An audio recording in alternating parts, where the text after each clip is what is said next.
আজি মই মেট্ৰিক পৰীক্ষাত অসমীয়াৰ 3খন কমন ৰচনা ক'ম। কমন মানে যি 3খন ৰচনা মেট্ৰিক পৰীক্ষাত আহিব সেইকেইখন মই আপোনালোকক ক'ম।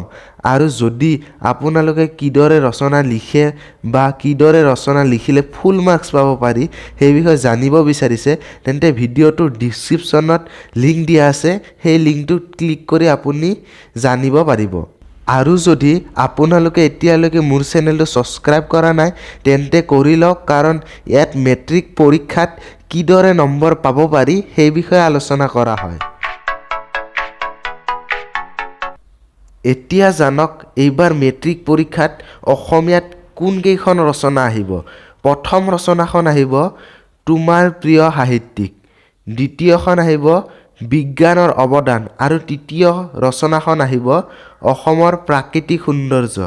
এতিয়া এই ভিডিঅ'টো তুমি তোমাৰ ফ্ৰেণ্ডবিলাকলৈ শ্বেয়াৰ কৰি দিয়া যাতে তেওঁলোকেও মেট্ৰিকত কোনকেইখন ৰচনা আহিব সেইকেইখন গম পাই যায়। ধন্যবাদ।